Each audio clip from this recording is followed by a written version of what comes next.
how many of you have seen insurance in the news recently? Has anyone seen anything about homeowners insurance in the news? Yeah, it's wild, right? So State Farm in particular has been under a lot of scrutiny recently, and so everybody is trying really hard to find their footing in this new climate that we're in. And I thought to myself, you know what? I'm having insurance conversations with clients literally on the daily. Yesterday I had 2. So I thought, you know what? We've got to have a really good conversation about insurance. I'm glad that a room this full, I wasn't sure. I thought to myself, is this interesting to people? I'm not sure. But you guys showed up and I'm so excited about it. So I'm going to bring my panelists up. And as they come up, we're going to talk about what today is and what it is not. So today is Oklahoma specific. It is practical insight and a space to ask questions. I do want you to be thinking about questions and jotting them down so that you'll remember them. What it is not is a sales pitch. Neither one of these ladies are here to sell something to you or talk you into doing something that you're not comfortable with or feel pressured to do. We're not going to lecture you on anything. And honestly, this is something that I'm so passionate about. There's not really very many things that are one size fits all, and insurance is not one size fits all. So we will not be looking at it from that standpoint. Our truths today: insurance terms vary by company. Premiums reflect how much risk you keep versus what you transfer. Your roof age matters only in certain contexts, and knowing when that matters is key.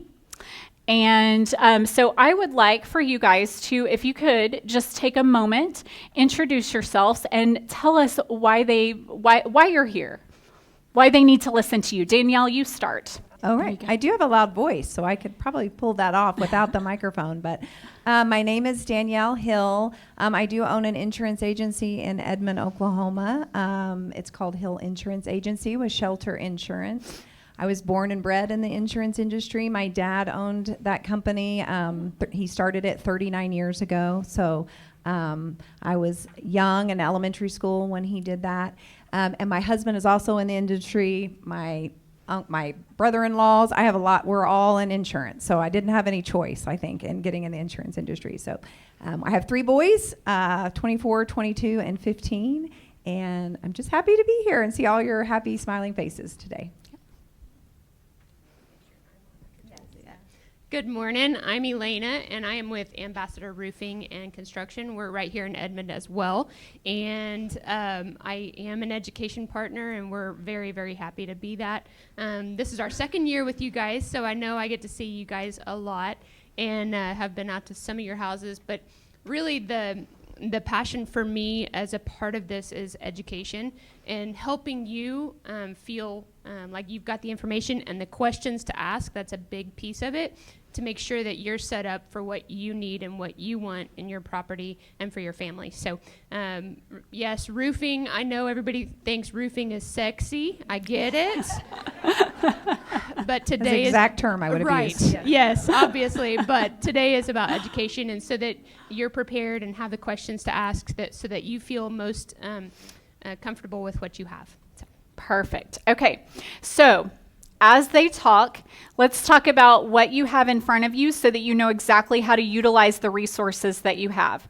The white paper with the purple border on the top, that's for you to take home. So I want you to take notes on it. I want you to, maybe make notes to remember to do in the future, things like that.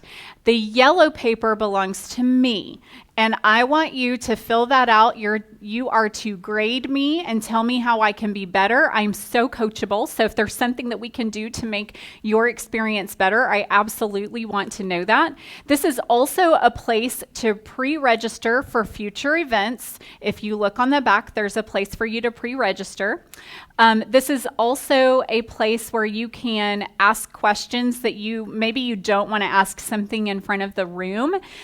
You can definitely fill that out, and my team looks at every single paper, and I am so proud of you. For those of you who are first-timers, you may not know this. I know a lot of times you go places and you are surveyed or asked to give feedback, and you think, man, I'm not going to do that. Not in this room.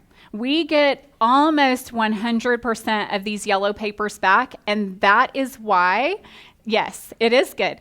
And that is why we are able to continue to improve, and we want this to be worth your time to show up for. So please fill out your yellow paper for us. And that's, again, if you have a specific question that you don't want to ask, that's a good place to ask it. But guess what you have to do if you want us to be able to answer your question? You have to put your name on it. Yeah, so don't forget, and I'll remind you at the end as well. Okay, let's get into it. So terms at a glance. Let's go over a few. I feel like we need a cheat sheet here so that we're not doing that. I'll do better about that in the future. This is our first time in this location, so I'm learning. At my last location, I could see in the back, but I can't here, so we're adjusting. Okay, so RCV, Elena, take it away. Tell us what RCV means. All right, so replacement cost value.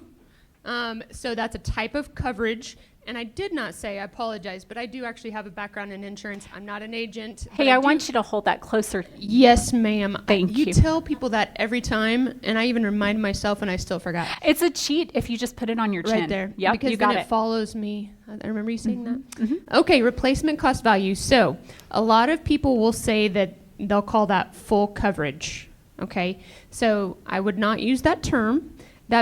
So replacement cost is what it costs to replace that item, whether it's your roof, whether it's any piece of your house, right? So gutters, siding, replacement cost value. So what it actually costs the day it's looked at to replace that item.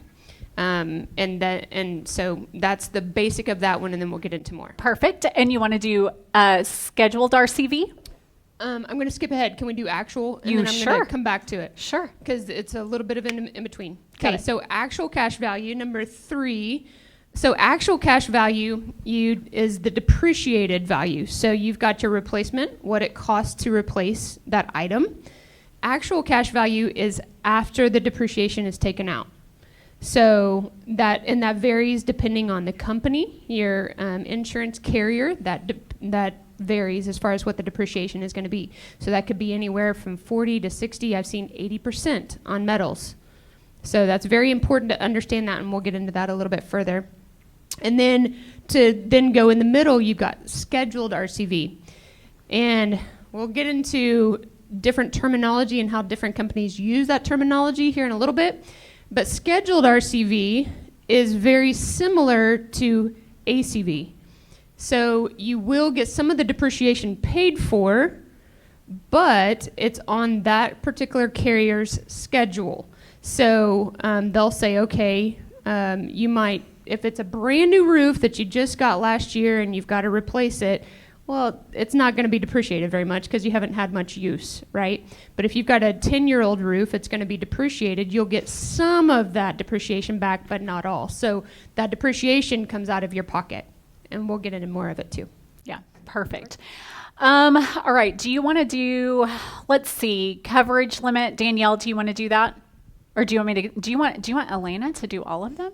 You can do them, and then I can. And then She she can can pop in. interrupt?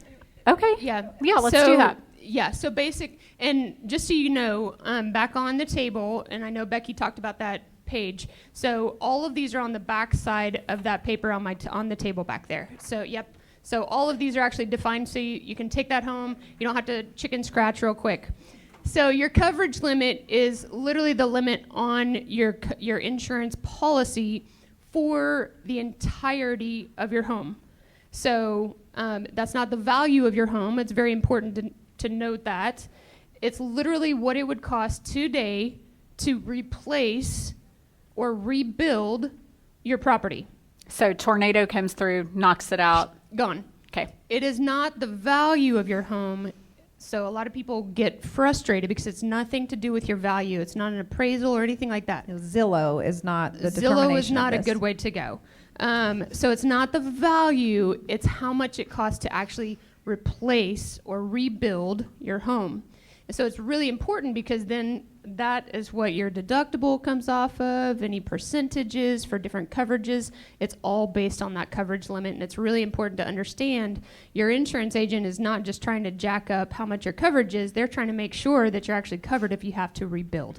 I would add one caveat that cost of materials can change, so that could fluctuate. If we saw during COVID that the cost of wood or materials spiked because we didn't have people manufacturing them as quickly. So in 1 year, it could go up or down in that, and it has nothing to do with the comps in your area or the sales price. And an example I use in that is in California, an 1,800 square foot home, might cost $1 million, right, to purchase. And in here in Oklahoma, that might be $100,000 home. What we're looking at is what are the materials cost, if that makes sense. Do you take into consideration also like the cost of demo? And by that, I mean specifically like scraping the slab. Yes. Yeah. Okay. That's a coverage on a policy called debris removal. Okay. So we do, that is included. So that's a question to ask your insurance yes, agent. Perfect. Is debris removal included? Yeah. Okay. Do you want to do code upgrade? I can. So code upgrade, that applies in many different aspects. So obviously, I'll talk about it from a roofing perspective. One of the code upgrades that you'll often hear is going to be like a redeck. So what that is literally the ceiling or the base of your roof. If it is not up to code, in order to re-roof your house, we have to bring it up to code. A lot of people hear that when they talk about electrical. If you ever have to get into it, you have to bring it up to code, right? Same with roofing. If you do not have code upgrade coverage on your policy, then you're paying for that out of pocket, and that can be very expensive. So this is one of those questions that you need to ask your insurance agent if you have it on your policy, because if you don't, you're paying out of pocket, and it's a required thing that any contractor has to do, depending on what their specialty is. Okay, perfect. And metal marring. That's not something we use just on a Saturday night conversation. So it should be. It's pretty exciting. So metal marring, a lot of people assume, because for many, many, many decades, when you file a claim, everything's covered, right? That's what everybody assumes. That's not the case. It's very, very common now that there's an exclusion that it's called a cosmetic exclusion or a marring exclusion, that basically, unless it is functionally damaged, it's not covered. So you need to understand, so that could be your gutters, that could be all your metals up on top of your roof as far as your vents and things of that nature. So if you have a metal marring exclusion, then that means you're paying for it out of pocket instead of your insurance company. So that's another question to ask. Do I have metal marring coverage or an exclusion? And I would say this also comes into play when you have a metal roof. People don't think about that. Barn dominiums are becoming popular. So if you have that exclusion, you could have no coverage if there's no damage. Wow. Yep. Wow. Very That's important. wild. Okay. Okay. Great. Okay. So truth number one, insurance, the same words don't always mean the same things from company to company. So the reason why I think it's helpful for us to talk about terms is because it's good for us to have kind of a base level understanding, but then you should also know that different people use different terms within your insurance. So Danielle, I'm gonna start with you. Let's do the buffet metaphor. You want to? Okay, I've got that up here. Tell them what they're looking at here. Okay, so I like to use this analogy when clients come in and they're bringing their policy from their current company, and probably most of you have had insurance in here probably 30 or 40 years or owned a home that long. 30 years ago, you would be able to look at a deck sheet and see. What's a deck sheet? So a declaration sheet. Thank you. That's probably one of our definitions. Your deck sheet, that's me using slang, but it's actually a declarations page. It's the front page that you get from your insurance company that'll say dwelling, $200,000, other structures, $20,000, deductible. It has the company's name at the top and your name. I'm going to pause you for a second because Yes. I want to poll the audience. How many of you have read your policy? That's impressive. Okay, some of you, good. How many understood your policy? Very impressive. Okay, that's very good. Okay, go Very ahead, good. carry on. Yes, so that deck sheet on the front is basically what those terminologies or whatever, when we were looking at those years ago, I first got my license 24 years ago. When we were first looking at that, you could look at a deck sheet from State Farm, Farmers, Shelter, and they would all pretty much be saying the same exact thing. So if you bought insurance for the first time 30 years ago, you didn't have to worry about what all these terminology, meant, because it was pretty standard ISO form, which is another insurance term. But in the past 10 years or so, maybe 12 years, we've started to change those coverages without really informing you on the deck sheet. So this is an example I use. I grew up going to Golden Corral and also Western Sizzlin'. Anybody? Oh, yeah. Yep. Why is Western Sizzlin' gone? They're so good. That's a good point. Yes. That'll do it. Well, when we would go to Western Sizzlin' or Golden Corral, you see the whole buffet and you think it's all included and you're paying your price. And then some of those places, they would say, well, the steak is actually not included. You got to pay an extra amount of money. So this is how I explain this to clients when they come in. What appears to be on your deck sheet, it's going to tell you all those coverages. It's even going to use words like replacement coverage. So you're going to see, oh, I have roof replacement. That's the chicken. Oh, I have personal property. Oh, I have liability protection. I have additional living expenses.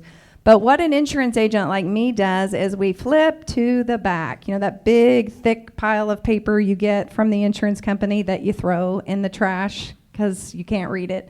So I'm going all the way back through that, and what I'm finding is the except for page, or in my language would be the exclusion page. And this is where they say, except for, you think you have roof replacement, except for.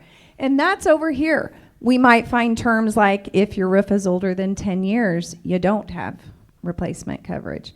That's not on the front page though, right? So you're not seeing that anywhere. It's like way back on page 22.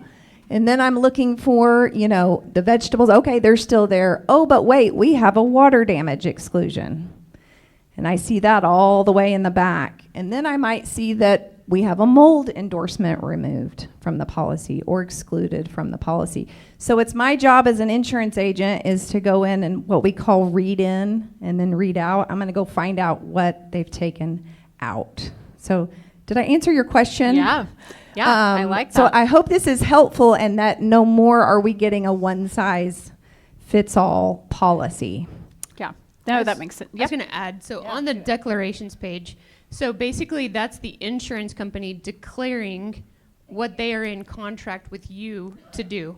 So your insurance policy is a contract between you and your insurance carrier, and they are declaring what they will do for you. And then it's further in the back what's not included.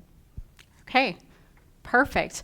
So, we were talking about this. I had a listing up in Northwest Oklahoma City, and after she moved out her washer and dryer, the buyers were doing the inspections, and unbeknownst to her, for years and years and years, there had been a slow leak behind the washer.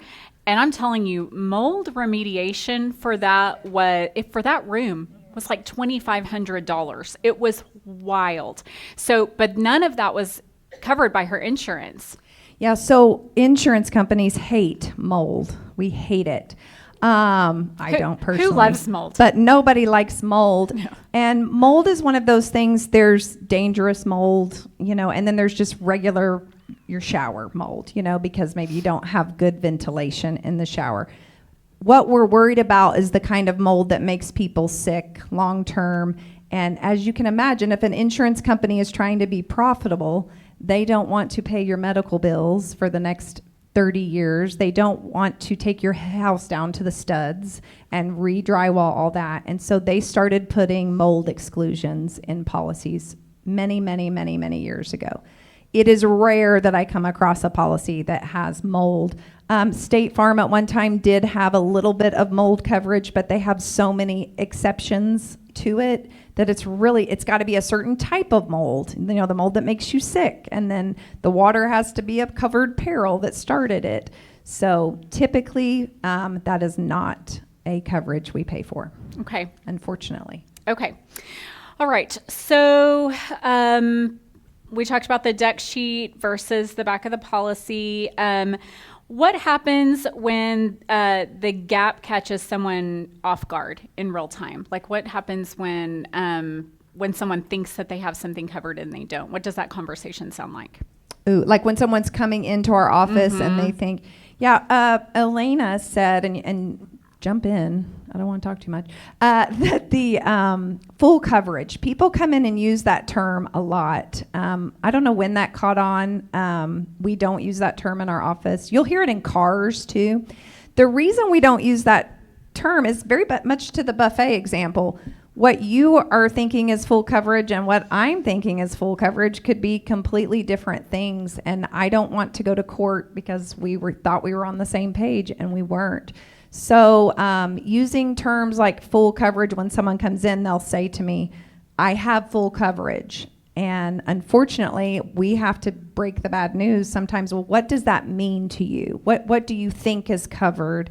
And then we're able to go through many life scenarios based off of age, based off of where you are and your assets, and say, well, actually, this is not covered and this is not covered. Those are hard conversations to have. That's not fun because we don't want to disparage other companies. But a lot of times that's just us having these truth knowledge conversations. Now, some people are okay with the gaps. Okay. And that's something we might discuss further. But I have clients that come in and say, I actually don't care to have roof replacement. I have enough cash. I'd rather save money on the premium. Or my son-in-law's a roofer and he'll replace the roof for free. So there are definitely times and situations that we're agreeing that you don't want these coverages and you're okay with that. And so that's also part of that gap conversation that people are having. So I'm curious, if someone were here and they're thinking, okay, I want to make sure that I have XYZ, what questions should they be asking, and what are the requirements for insurance companies to provide them? Because if you ask me right now if I have something, I don't even know where my deck sheet is. And so if I were to call my insurance company, what's the time frame on when they have to reply to me and get that to me, things like that? I wish there was some legal time frame. Okay. Unfortunately, very similar to your AT&T bill, they mail you that policy and they're off the hook. If you didn't read it, that's on you. That's not what I would recommend. You need to go into your insurance agent and need to sit down across from them or someone in their office with all of your little thick paperwork that got mailed to you and make them go through it with you and ask all of these questions that we're writing down. Tell me what's excluded in this policy. Tell me what's covered. Something I love that people ask me is there any scenario you can think of that I would lose this asset or this home or not be financially able to take care of my home? I love that question. I love that question too. Why don't you repeat it again for them? Yeah. Is there any scenario that I would lose this asset that I have or would be put in financial peril? Is there any situation you can think of that I need to be concerned about? And that opens the door for us to discuss what is your financial situation. When we discuss deductibles with roofers, when I put a high deductible on a roof, I want to know this has an $8,000 deductible. Do you have $8,000? That's a lot of agents won't ask you that question, but you need to have that conversation because that's literally what's going to happen, plus maybe a depreciation. If you don't have that money, you need to have that honest conversation with your agent. So go ahead, and then Yeah, I was going to also say, again, on that purple sheet that she referenced on the front, yes, sorry, thank you. Each purple highlighted is a question for you. So there are multiple questions, and you can fill that out. And typically, what I would recommend, or what I do typically recommend, is, number one, go into your insurance agent. There is huge value in having a physical agent that you can walk into their office and know. But number two, I recommend people email or text your agent and get it in writing. Yes. Send them specific questions. Don't leave it kind of hanging out there expecting them to read your mind, because they'll read it differently than what your brain is doing. So ask specific questions, and typically I'll send this to customers and say, send this to your insurance agent and have them respond back, because they are the only ones. Agents and adjusters are the only ones that can interpret your policy. Roofers cannot interpret your policy. That is illegal. That's outside of my licensure. But an agent and an adjuster can, so you need to ask your agents those questions. So in line with this truth that we're talking about and that terms mean different things, let's say that someone has this conversation with their insurance agent and then maybe next year or the year after, they decide, I'm ready to switch, or I need to shop around, or I need to do my due diligence. And they believe that this is the right conversation to have, and this insurance agent is using different terminology. Can you tell me what that looks like and what they need to make sure that they're asking? Yeah, you probably the most common one in regards to roofs is that the declaration page will say roof replacement, or you will see the word replacement somewhere on that declarations page, and that agent may even answer them, yes, you have replacement, and that would be a correct answer. But what we need to get to the bottom of is, what are they meaning a roof schedule? Because technically a roof schedule is replacement, but that still is depreciated and still will cost you money. So unfortunately, you're going to have to dig down and say, let me give you a scenario. If my roof needs to be replaced next month, how much money am I going to be out? And a company with a roof schedule can give you at least a ballpark of, well, it's depreciated by 40% and you have an $8,000 deductible. More than $8,000, I can tell you that. Okay. So that you're going to have to, unfortunately, as the consumer, just like other places, you're going to have to ask these questions multiple times. Give them the scenario so that they understand what you're asking. Yeah, typically in that, I encourage people to ask, will the depreciation be paid in full or partially? That's typically how it gets broken down pretty well. And an insurance agent, even a newbie, is going to understand that pretty well. Is the depreciation paid in full after the work is done, or is it partially paid when the work is done? And that'll give you an answer when it comes to that. And then they should be able to break down depreciation schedules for their particular carrier at that particular time. If they do not know, and if they will not answer your questions, that's a big red flag. I'm just going to throw that out there. You know, the other thing that I want to talk about, because before we move on, is just if just because your current insurance company covers your roof, yes, it does not mean that the next insurance company will cover the roof. Great. Absolutely. I'm so glad you said that. Yes. So some policies are grandfathered in. So I still have clients that have what's called an HO5 policy. It's basically an all peril policy. There is no peril that policy does not cover. Peril is like wind, hail, lightning, theft, anything that could happen to that house, we have to cover. Nobody sells that policy anymore, and you can imagine why in Oklahoma that we don't want to sell that policy anymore. It covered everything, and we lost a lot of money on them. But I have a handful of clients that have that policy with me. And so when they've gone shopping, they've come into me and said, okay, I went over to Farmers or Allstate, and they've got this. And I'm like, but you have an HO5. So it doesn't matter what they're offering over there. If they can't offer an HO5, you're losing coverage. So yeah, you may be grandfathered into some things, some low deductibles that don't exist anymore. It's really hard to find low deductibles. Who remembers when you could have maybe a $500 home deductible in Oklahoma? Yeah. I have a client that still has one, and they're paying out the wazoo, and I'm like, we need to raise your deductible. Nope, I'm going to keep that $500 deductible. But that doesn't exist. If you walked into an agency right now and asked for that, they would literally be like that. They'd laugh at you.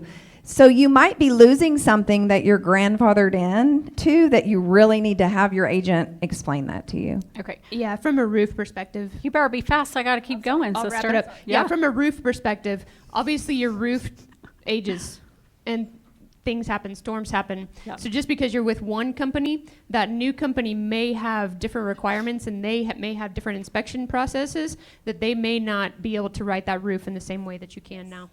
Perfect. Thank you. Okay. And I know that there will be questions about that. So as you have questions, jot them down so we can get to them at the end.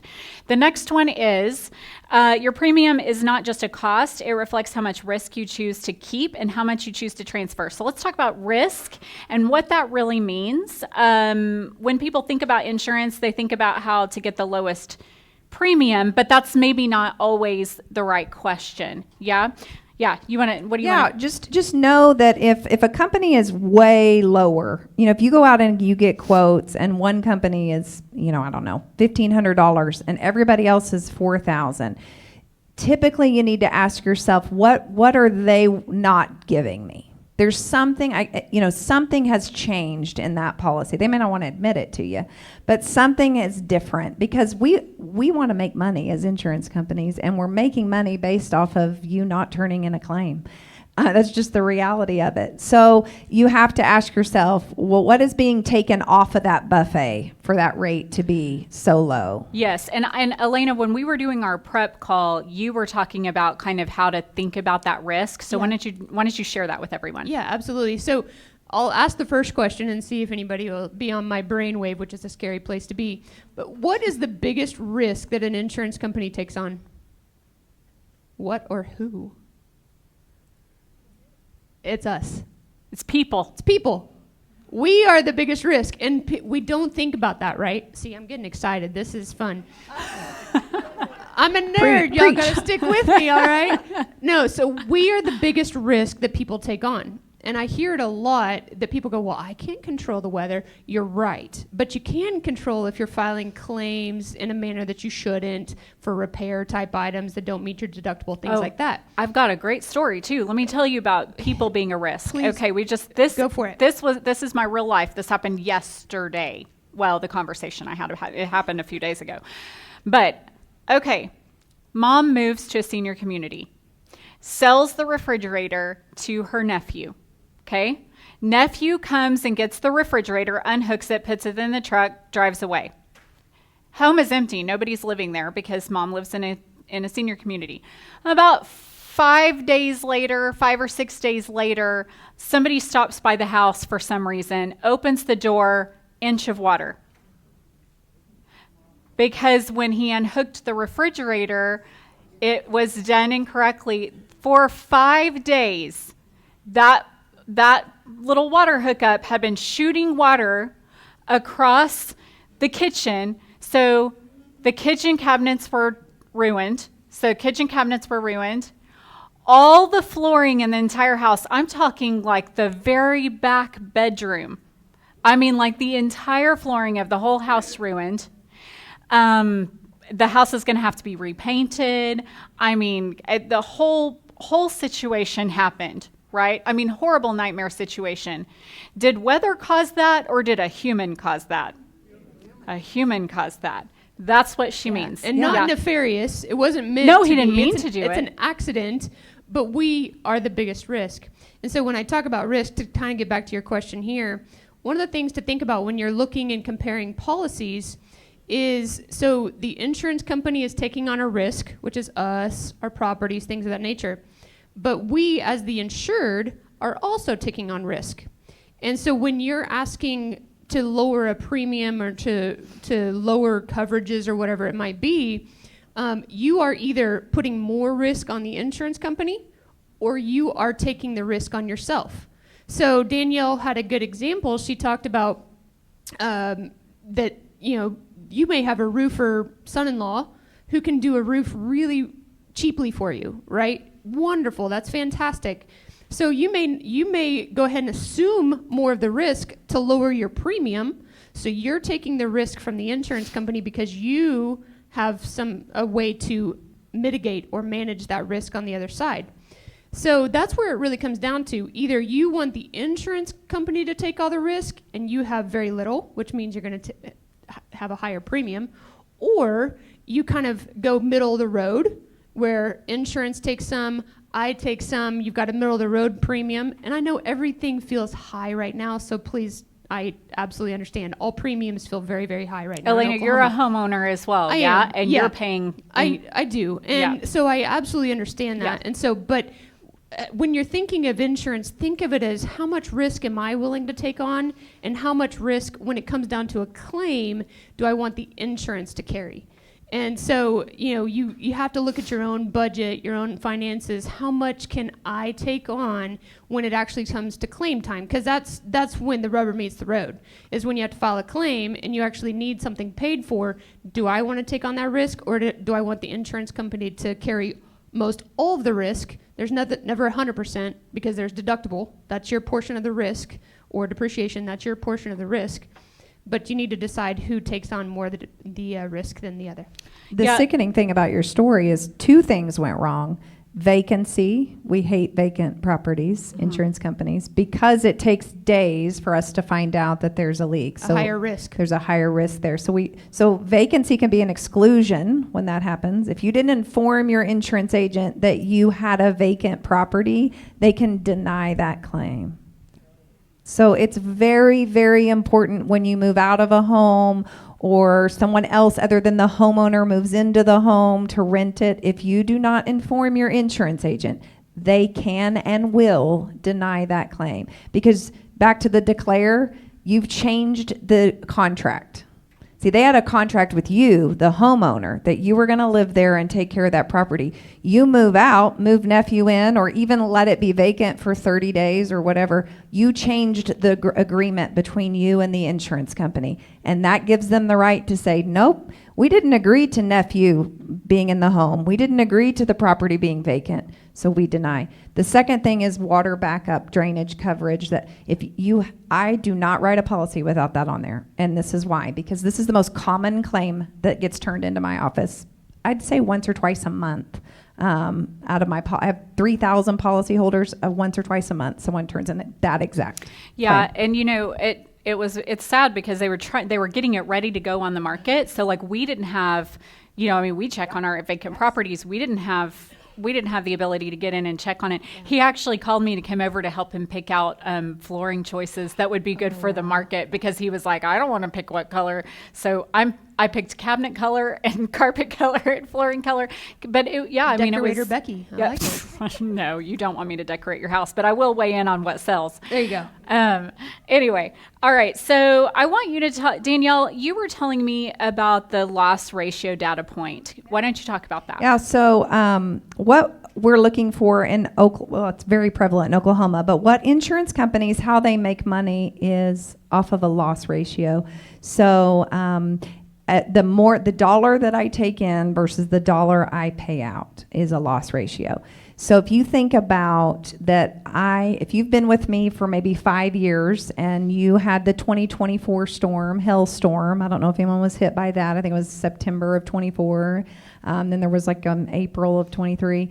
If you were hit by those and you replaced your roof, what would you say the average, Elena, roof claim that you guys do, like in let's say this area? Yeah, anymore you're probably averaging in the 20,000 range, okay. 20 to 30. Yeah, so let's go on the low end and say 20,000, and then let's say you're paying me $3,500 a year for premium.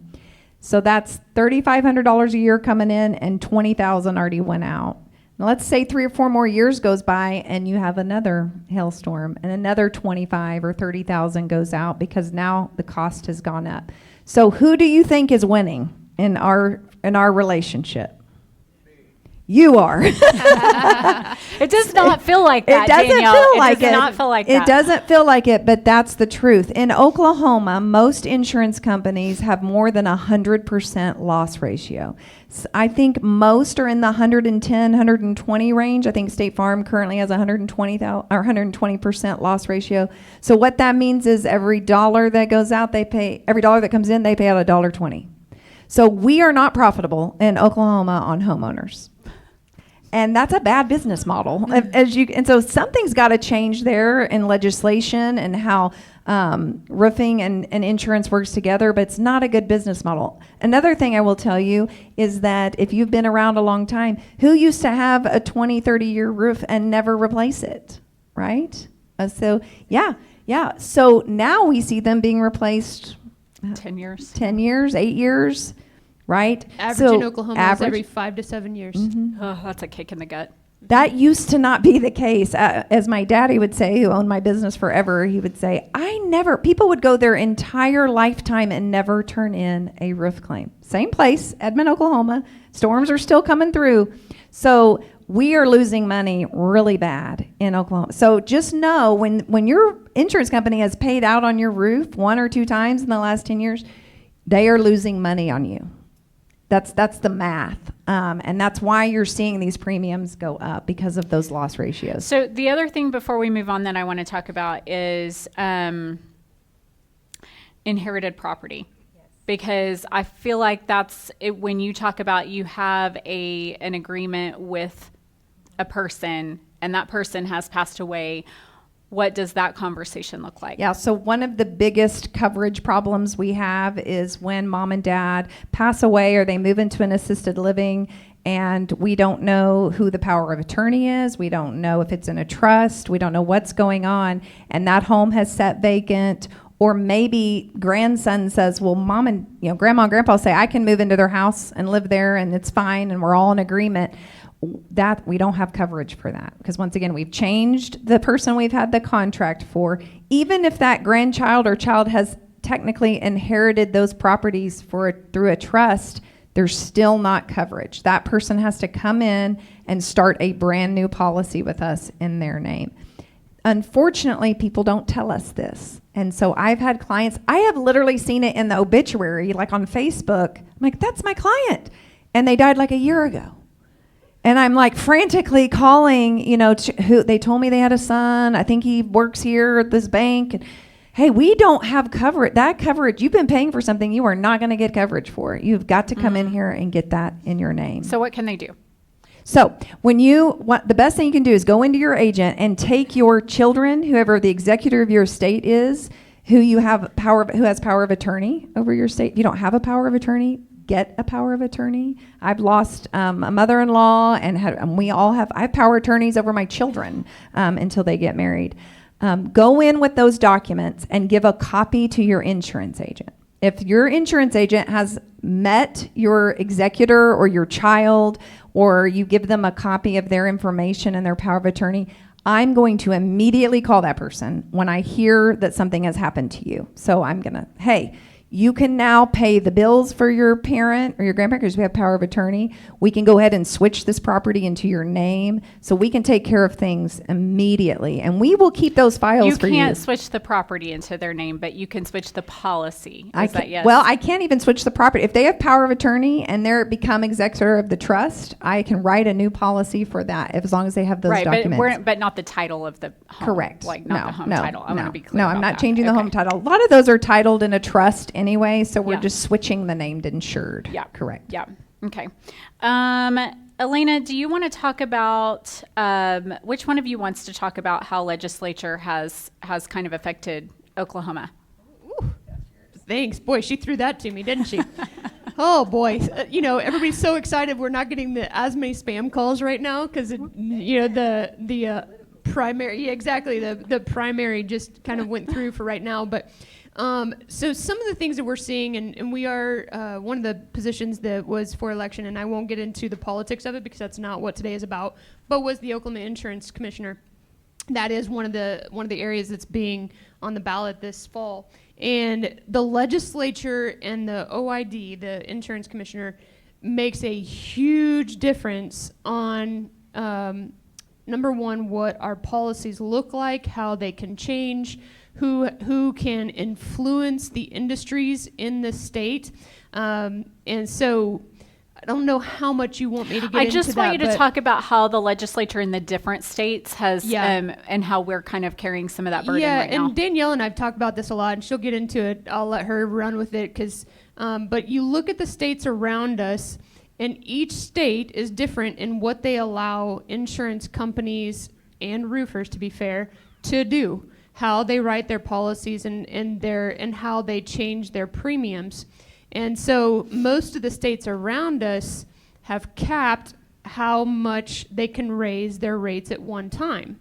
Oklahoma does not have that in place. Therefore, the states around us are capped. And so in Oklahoma, insurance companies' rates are going through the roof because they're not. So they can make up some premium here where they can't in other states around us. You want to? Yeah, we just, I don't want to speak too much about it, but 2 weeks ago, we did try to pass a law I believe it has gone through, that the insurance companies are going to have to show a little bit more transparency in their financials to why they're raising the rate in Oklahoma. So we do want a little bit more legislation over that. Yes, Elena is correct that if I'm losing money in Arkansas, if I'm an insurance company and I'm losing money in Kansas and Arkansas say, you cannot take rate here anymore, you've taken too much rate. And I go, well, let me try Oklahoma. Oh, Oklahoma is letting me take rate. What am I going to do? Yeah. Raise the rates in Yeah. Oklahoma. We're going to raise them rates in Oklahoma. I think, is that important information for you guys to know? Just to have that information, have the right conversations? Okay, that's what I wanted to do. All right, I think we could talk about this one for a long time, but we'll just go to this one since we don't want to keep. This is the fun one. I don't provide lunch, so we're going to need to move to this one. Oh, I thought that was what we got. No, The buffet. that's why I came. Oh, darn. Okay, this is the one that probably affects my day-to-day more than anything else. I think that Mine too. probably yes. But I feel like this is the conversation that I'm having frequently. So as you know, I work with buyers and with sellers. And so buyers think, oh, the house or the roof is more than 10 years old. Need to get a new roof. And the seller is like, my roof is fine. Not putting a new roof on it. And then it's just a tricky conversation. So, and you and I are actually working together on one right now that, this is a difficult conversation for you guys, or for principal to understand, is that, I've got one right now that her insurance company is covering it just fine as far as, she's got coverage on it. And of course we talked about that means different things. But the buyer's insurance company came by and looked at it and said, absolutely not. We will not be covering this roof.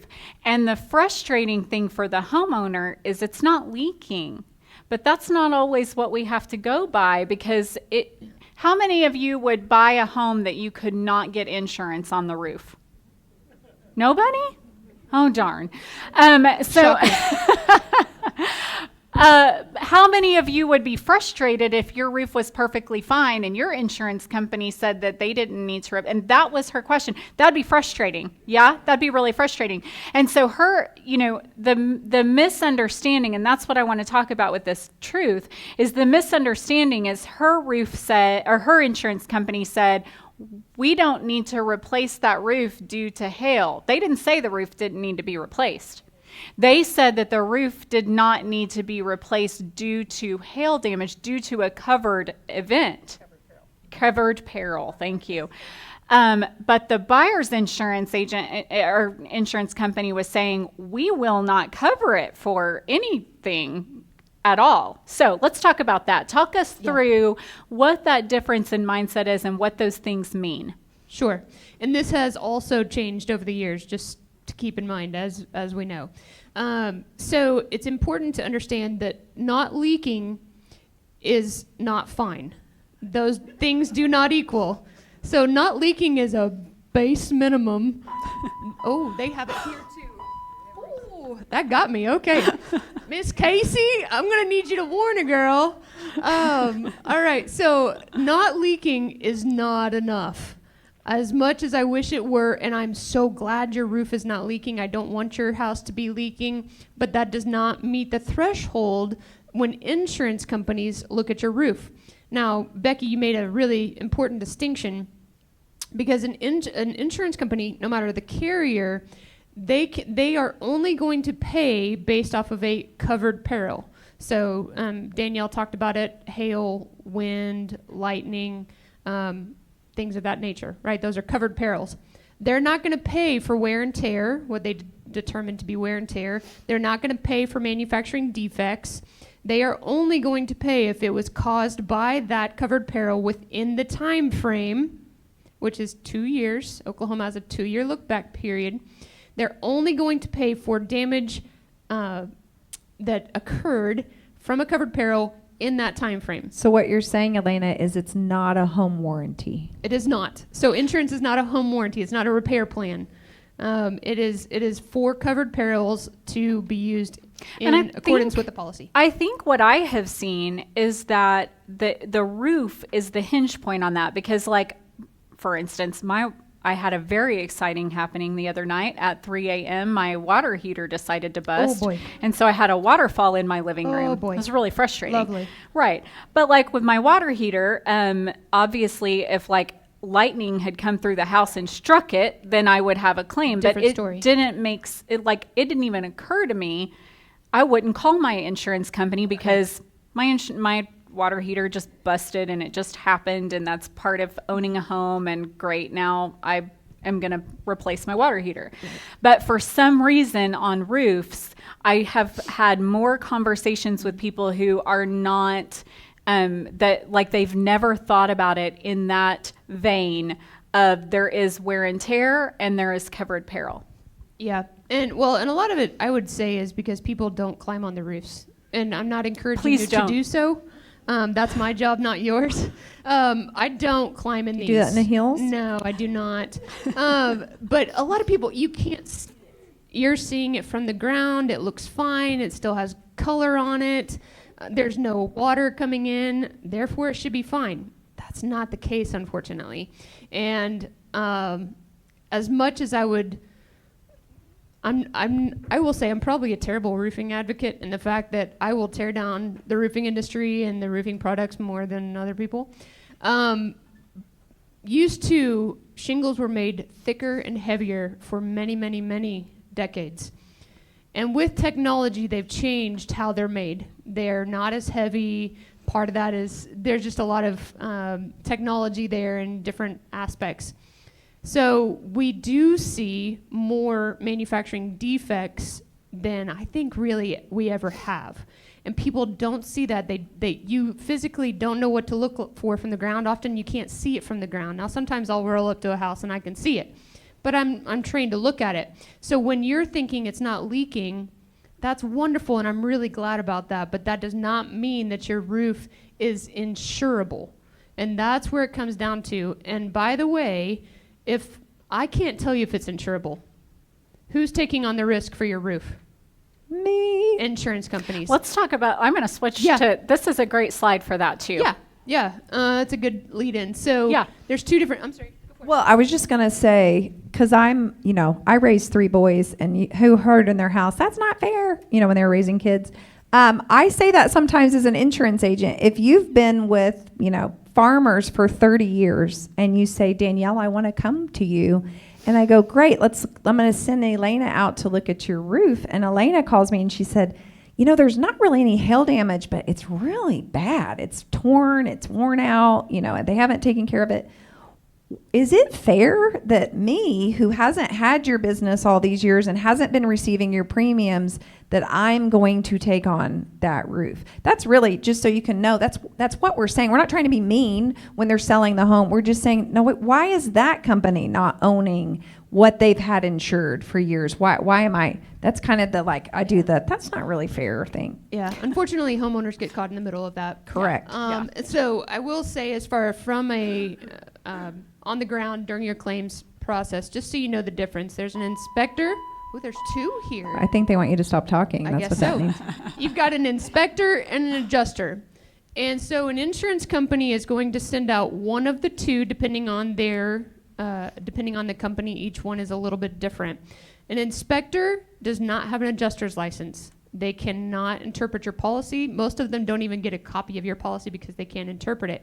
They're literally there to take pictures and send it into an adjuster who sits at a desk out of state, most likely. Some companies are still here in state, but most likely it's a desk adjuster who may or may not have ever been on a roof. It's awesome. Oh, I love that. Yes, love that for them. And then you've got adjusters. So an adjuster holds an adjuster's license. They can interpret your policy and apply your policy to the damages that they find, and also make payment to you based on that policy and the coverages. There are inside and outside adjusters.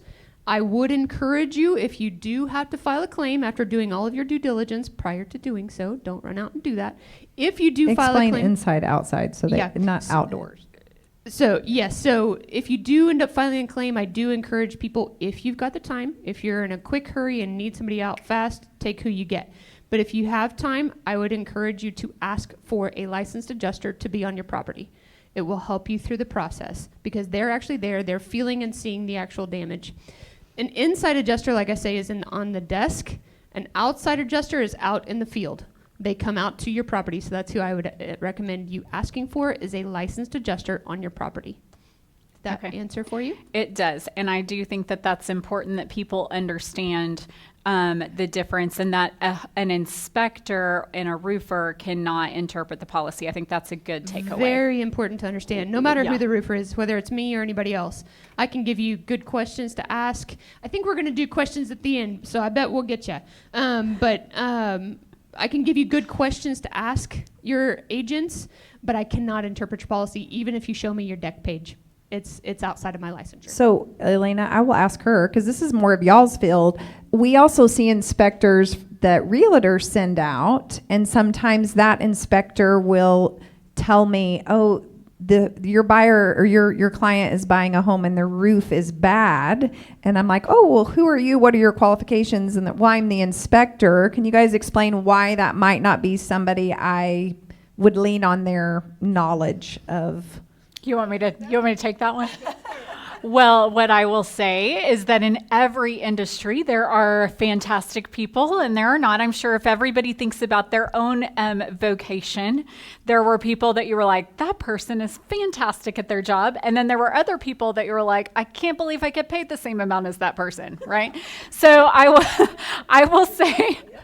I will say that that there's different levels. When we have the inspector that we use, he won't tell us whether it's good or bad. What he will tell us is, I think you need to have a specialist come out and look at this roof. So then we always look at the home inspection kind of as a general, like, tell us if we need to do further investigation. So our inspector will actually request that we get a roofer out there to look at it. So it's just good for you to know if an inspector comes to your home, that doesn't mean they have the ability to diagnose that there's hail damage necessarily.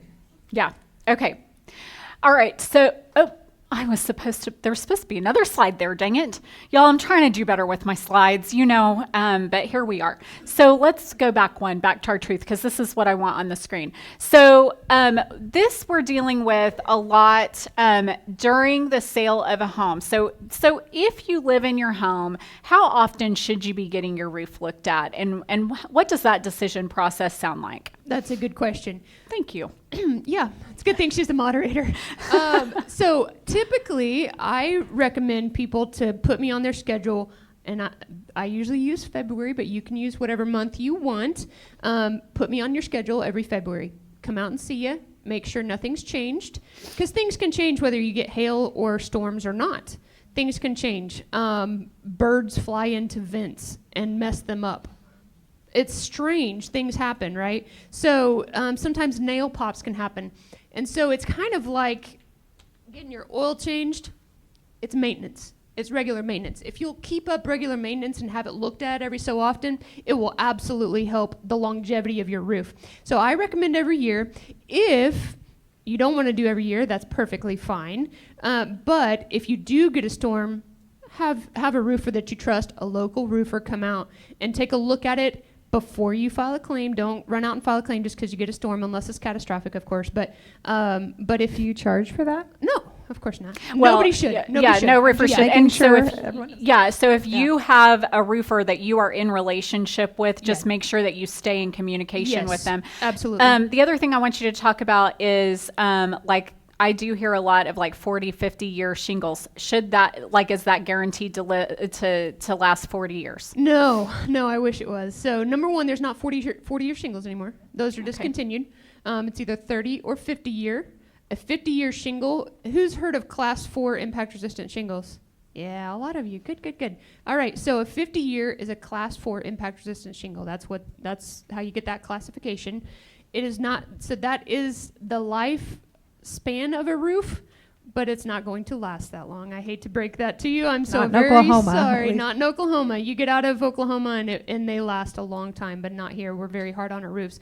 So But just because it's 50-year or even 30-year, I mean, 30 years is a long time, you still have to do your maintenance. You still want to have it checked. You still want to keep on top of it to make sure that you don't have a manufacturing defect. Those don't typically occur very quickly. It takes some time. It takes weathering. It takes the heat buildup time and time again, expansion, contraction. It takes all of that to happen over time. So that's not going to happen in the first year or two typically. So you want to continue to maintain that for the life of the roof to make sure that you get as much use out of it as possible. Elena, does 3-inch hail impact a class 4? It can. I've also seen it not. So that's why it's important. I've seen 4-inch hail in Yukon. This was back in 22 maybe. 4-inch hail, huge hail. It was slushy as the day is long and didn't do any damage. I've seen it. But I've also seen 4-inch hail absolutely annihilate roofs, as you can imagine, whether it was class 4 or not. So class 4 shingles are rated up to 2 inches. Class 3 impact resistant are rated to 1.75. There's only a 1/4 inch difference. So hear me say that if you're thinking of upgrading, please understand that you may or may not get that much more rating coverage. Okay. I'm happy to talk about them more if you have questions later. And I think there's so much nuance to that. So if you have specific questions, remember, we will take questions about that. And I do think that that's going to be a good question point. Maintenance of your roof is really, really, really important. Yeah. Okay. So major pitfalls that we're going to avoid. Assuming covered means the same thing everywhere. Lowering your costs without understanding the trade-off. Failing to report a vacant home. Assuming inherited property is automatically covered, and confusing the roof age with the roof condition, right? Can I hammer home on lowering cost? Of course. Lowering cost means you're taking on more risk. So you're going to either pay up front with your cost on your premium, or you're going to pay on the backside with your claim. So you got to understand where you want to pay and take on that risk. So, and I love that because on your white pages in front of you, there's a question on there like, I'm going to think about this. I'm going to marinate on this. And to me, that's what I would write there is like kind of thinking about that the mindset shift about like, okay, I'm going to think about the relationship between deductible and premium and all of those things. I'm going to think about those in terms of risk and how much risk I want to take on versus how much risk I want my insurance company to take on. Because for me, that helps me have a more reasonable conversation. So I think that would be something that I would just kind of marinate on and think about. Yeah, for sure. Okay. Before we go to Q&A though, do you guys have any closing thoughts that before somebody leaves this room, you want to make sure that they know? I think first off, I would say build relationships. Build a relationship with your insurance agent and build a relationship with a roofer that's local that you know and trust and has been referred to you. I'm happy to be a resource whether you use me or not, but you need to have that relationship so that you can call them and say, hey, I've seen this thing. If you have a relationship, it makes it totally different, and they're going to maintain it through the years, as well as maintaining your policy with your agent, so you can call them anytime or email them anytime and say, hey, it's my update time. I'm renewing. Can I make sure that all my coverages are the same and make sure that I'm willing to take on the risk that I'm signed up for right now? I would say it's also an out. Like if you have a roofer, make sure that you have their number written down, because how many of you have had a roofing company knock on your door right after a storm or a tornado? Yes. Okay. So it's really nice. It's really nice when they knock on the door for you to say, thank you, but I already have a trusted roofer. So that gives you an out where you don't get caught in a conversation with them. My father-in-law called me, called my husband, but said, oh yeah, I'm filing a claim. Someone's on my roof right now. And we were like, what? No, don't do that, because this person had convinced him, oh, you need a new roof, no, I already have a trusted roofer. I'm fine. Thank you for your time. And so you can use your roofer as your out in that conversation so that you don't get caught up in something that you don't really want to. And I would piggyback off of that we see in our industry that some of the more shady roofers will have you sign documents and you think maybe you're signing for them to get permission to get on your roof. You're actually signing over a POA for them to file a claim on your behalf. Luckily, I catch those and I fight like a dirty dog because it makes me so mad when they call in a claim and say, "Oh, I'm here with Miss Susie, and she wants to turn in a claim." And so once that claim is turned in, we did not discuss this. It is a hit on you, okay? Even if it's a zero payout claim. Any future, if you want to move to another company, they're going to say, we see a zero payout claim. They can deny you to move to their company, or they can force you to replace that roof, even if you didn't have any damage. Because you have filed a claim, you've alerted everybody in the world and all of our reports that we share to each other that you thought you had damage at one point in time. So that's very important. The second thing I would say is our world is moving towards AI and online shopping for insurance. I would highly warn you against that. I have seen multiple times that clients come into my office with these online policies. They don't have a license. They just went on and clicked a bunch of buttons and got a cheap rate. And they come to me after a claim because they are in trouble. They don't get what they thought they had purchased. So nothing can replace, like a realtor or a roofer, nothing can replace a licensed professional. We do have to go to continuing education. We do have to pass hard tests to be able to read your policies. So please, there's one right now, I think it's like cheapestinsurance.com or whatever, that my clients are coming in and they're bawling because they bought this policy online and it's not covering anything. So as we move more to that kind of online marketing, just beware. That's a scam that a lot of people are falling into. So. Yeah, no, I love that. Okay, and guys, there's so many things we could have talked about. We could have talked about the fact that, like, if you find a roofer that says, "Oh, I'm going to just eat the deductible," that's insurance fraud. Like, you need to know that that's insurance fraud. We could talk about, there's so many things we could talk about. So this is a good conversation. I'm glad that so many people felt like it was valuable. I want to have my mic runners. Who do I have as mic runners today? Okay, so I've got Anna and Christy. Here's the ground rules for asking questions. Anna are going to come to you, and one of you, so you're going to share your mics. Yep, and Christy's getting that. So if you have a question, you raise your hand. If you have a comment, you don't raise your hand. You come find me after. Yeah?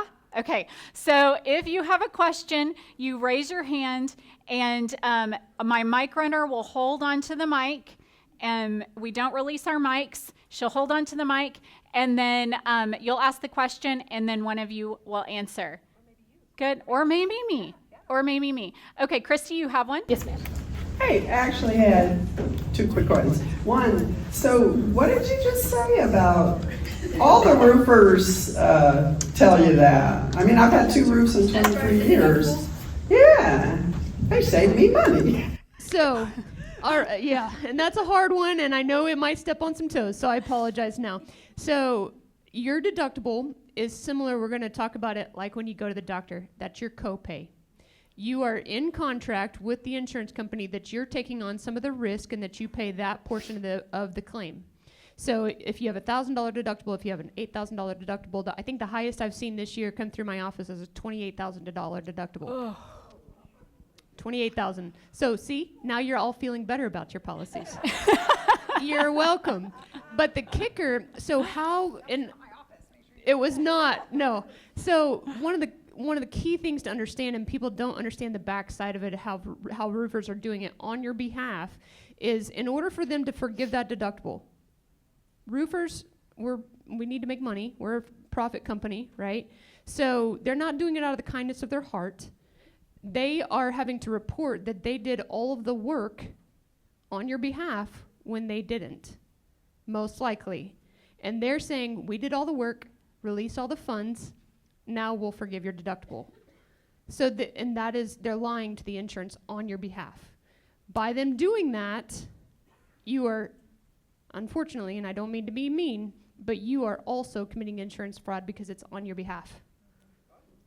People don't realize that. And I don't mean to say that rudely because it's been done for a very, very, very long time, but that is law. And you actually So like on our contract, it's on there that you have to sign, because that was actually put into law back in November 2 years ago, I believe it was, that roofers actually have to have you sign that you understand that you are responsible for the deductible. And do you have a card here? Yes, ma'am. Back at the table. Yes, ma'am. I'm that first table right by the door. So, Okay. Say, like to dumb that down a little bit. Let's say my AC unit got hail all over it, and they're going to tell the insurance company that they're replacing my AC unit because it's metal, right? And they don't replace my AC unit because my AC unit's new. It doesn't need to be replaced. So that's kind of one of those. So like I'm getting $5,000 for the AC unit and I'm giving it back to you. That's the scam. It's the switcheroo.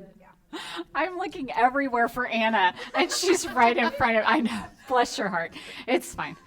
My question is that, okay, a fire destroyed the house.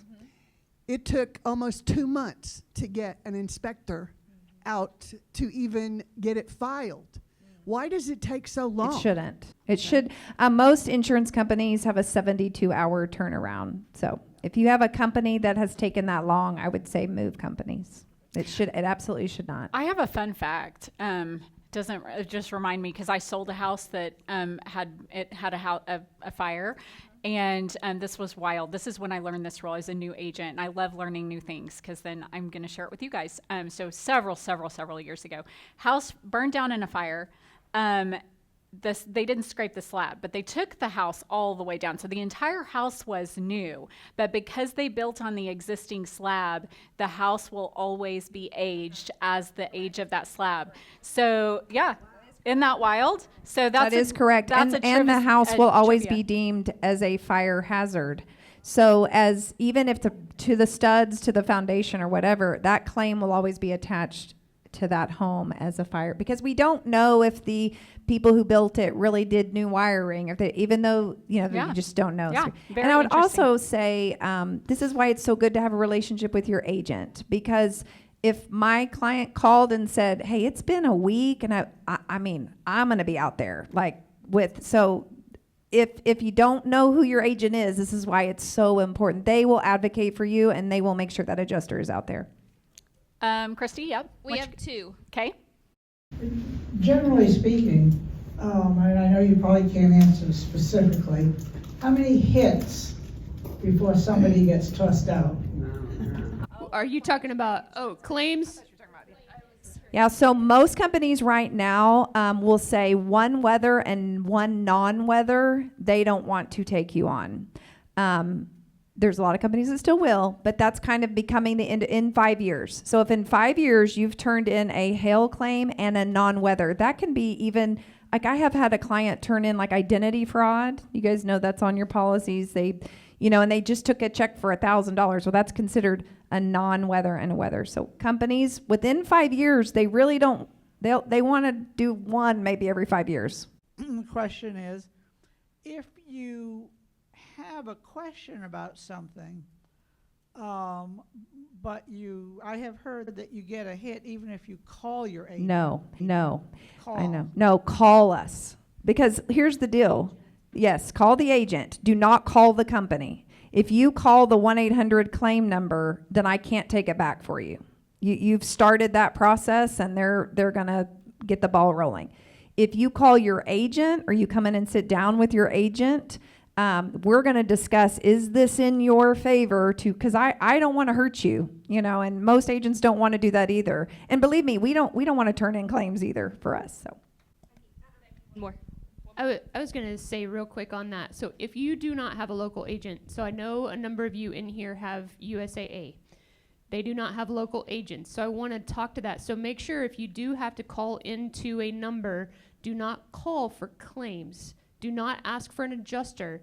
You want to talk to somebody in like policy or customer service to be able to ask questions about your policy. Oh, that's a great tip. I love that tip. Not the claim side. Okay, Yeah. perfect. First, I want to thank you for all this valuable information. I thought I knew it, but I sure don't. You brought up mold. How should a homeowner handle it when they discover they have mold? yeah, there's a couple of mold remediation. Remediation. Thank you. My brain couldn't do that one this morning, that will come out and give you advice on the stages of where it's at and how to handle it. But mold always starts with what? Water. So the better you can maintain your home and have someone come in, your HVAC people, if you're worried about mold or moisture, you know, we can give you those resources of people that will come in at no charge. I have a lady insured with me that has a mold dog. And this dog is trained to find mold or potential mold in your home. And she brings the dog through and she goes, oh, we have some moisture behind this wall or whatever. So it's kind of like home maintenance. Yeah. I will say in answer to that question, we just recently used 2 companies that one of them I would feel very comfortable recommending. So if you want to write down on your form or catch me after, I was going to say on that, remediation companies cannot actually test the air for mold. That's 2 separate things. So you need someone because that's a conflict of interest. So you need somebody, if you think there is mold, you can have a remediation company come in and see if you've got a water issue going on, because they can test for water in your walls or under your slab or whatever. But if you are actually needing to test for mold and types of mold, you need that specific person, because a remediation company cannot do it. They come in and actually take care of and remediate the problem. Just wanted to clarify that. No, I appreciate it. Okay, so because we've got a couple of announcements to make, I'm going to take one more. So I'm going to take Anna's question. Will you ladies hang out for a little bit and answer questions? Okay, perfect. Anna, what you got? Excuse me. I just changed insurance companies because premium went through the roof. I've looked around, State Farm, Allstate, others. I went with Allstate because they said they are the only company that has 100% replacement. Now, you're telling me there's a difference between replacement and whatever. I want to make sure that I'm paying this policy that 3 years from now we have hail damage, I file a claim against it, it's 100% replacement minus my deductible. Okay, so do you have a question? Yeah, so there are still several companies that offer replacement coverage. That would be a really great sales technique, though, and I appreciate their effort in that. It worked. But there are several companies that still do replacement. As we talked about our definitions, though, we're all maybe defining those things differently. So I would ask for that in writing. So you could email them or have them email you, and they need to say, yes, we are saying that your roof at time of claim would be fully replaced at the cost brand new without any depreciation. If they won't write that out for you, then you might have a problem. Yeah, let me add to that real quick. So on that, I would check each year at renewal, because as your roof ages, your coverage options change, and they can change that renewal. So obviously you pay a year at a time, so whenever your renewal is you need to check that each time. And if you want to grab one of my sheets at the back before you leave, and ask them those specific questions, but you want to ask, is it full replacement cost, as in, will they pay the full depreciation when the work is done? Companies never pay depreciation up front, just so you know. It's after the work is done, but you want to make sure that they pay all of the depreciation when the work is done. That's the question you want to ask. Okay. All right, guys, was this helpful information? Yes. Good. Thank you so much. So hang out for a little bit afterwards. If you found this helpful, I'd like to draw your attention to the fact that we do have all of our seminars on YouTube. So if you know someone whose mobility makes it that they cannot join us, or maybe they live too far out to be able to drive into our seminars, we do post all of our seminars on YouTube, and we ask you to share that. We do put it on our Facebook page. We also have a Facebook page that we post announcements and things on, and we love it when you share those with people that you know. And then again, I'd love to take a moment to remind you that each of our education partners is committed to making sure that you have just support in getting questions answered and knowing who to call. They're really great about that. They've got some great education pieces. The day is yours. Thank you so much. I appreciate you guys.